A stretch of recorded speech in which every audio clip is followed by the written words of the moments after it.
Hi there, Janet Fritz here for Galaxy Girl Creations. Welcome to my channel. Welcome to another Kit Conspiracy bonus video. Yeah, I got quite a few out of this kit and I was so happy. This paper, I could not resist. I saved it for this photo of my daughter. It is like the perfect colors. That blue at the top is like just like that netting, and the yellow is just like that knitting. And yeah, it was just begging for this photo, so I definitely had to use it. As you saw there, I had a second photo of my niece in one of those same tunnels, kind of peeking around the corner, but I opted just to use my daughter because I already have several photos of my niece in this series, and I didn't, for whatever reason, I didn't have as many as of my daughter, and that could be, it could very well be because um, in that time frame of life, I tried to give her as much space as possible, being her Girl Scout leader and her mom, and at the event, I tried not to follow her around as much.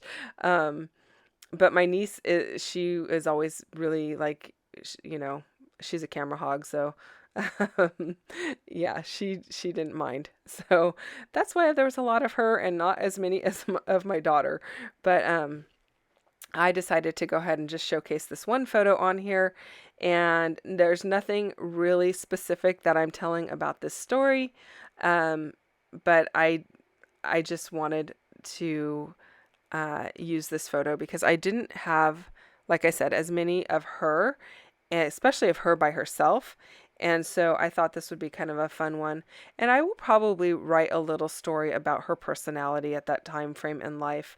Um, and, maybe a little bit about what it meant to me to be able to be her Girl Scout leader. And we kind of share a special bond, and I don't know that it's specifically because we did Girl Scouts, but because of all the time we spent together.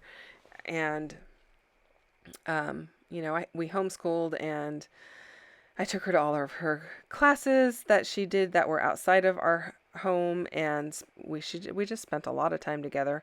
But yeah, she's definitely somebody who's very special in my life, and I know that most moms say that about their daughters, but I will probably write her a little note about that as well. So I layered up a bunch of papers behind using a bunch of the scrap papers that were left over from my kit. This is the last layout that I did. It is the last one that I actually did, and the last wait, how do I describe that? So I didn't do all of my layouts in order, the three that were supposed to be done for the week. I did them kind of, not, I won't say in reverse order, but I did the double page last and the other two pages before that. And then I filled in with whatever I had left over to do the remaining three layouts that I wanted to do for this week. And so this one was not done. This one was actually the final last layout that I did using the leftover scraps. And so I'm cutting into the paper that has, or a paper that had a bunch of the tags on it, because I had that in my stash. It already had some of the tags cut out of it. I decided to go ahead and cut up the rest of the tags because I wasn't really keen on the other side of the paper. It's kind of like a reddish orange squiggly looking lines, and wasn't my favorite thing. At least I think that was what was on the other side.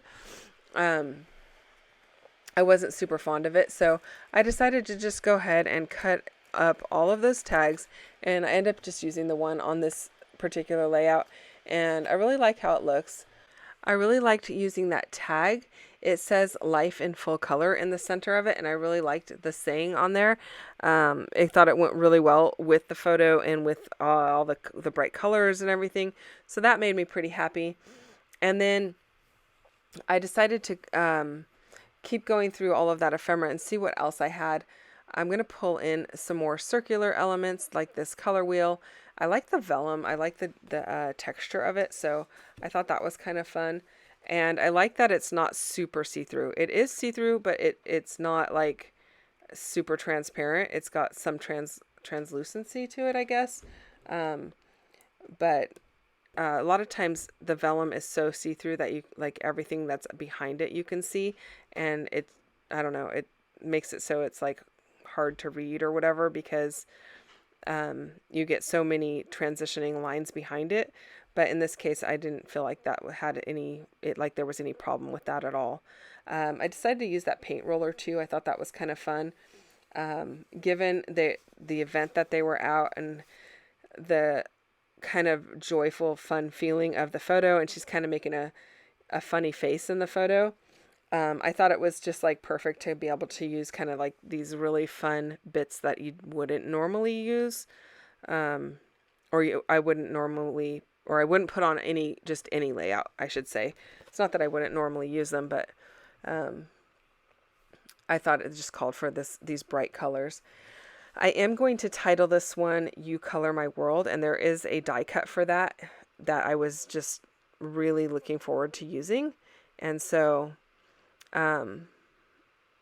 it's going to definitely make it on the page. I apologize for messing around with my iPad there. I was making a couple of these layouts back to back, and there were a bunch of messages coming in, and so I was just trying to clear my screen as they were coming in. So I kind of just flipped through all of those die cuts, trying to figure out what else I'm going to use. I do end up using that floral bit to the left-hand side of the page, and I like how that looks. I think that's kind of softens it up, and the same with the floral up at the top. Anytime you have a lot of really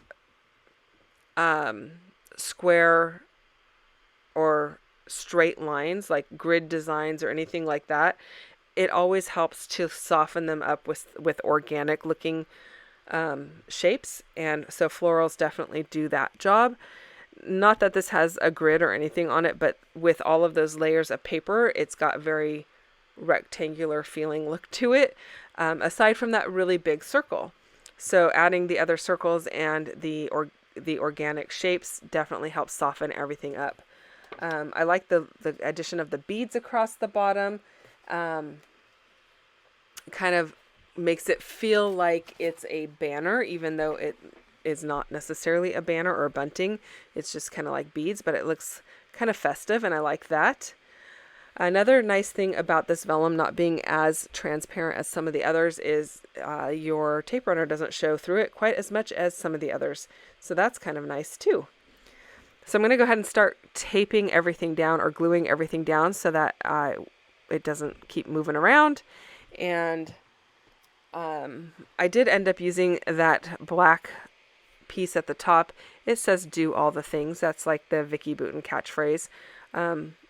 And so I thought it worked well for this particular layout because, you know, she's doing something that we don't normally go and do, playing in this little kids' play space.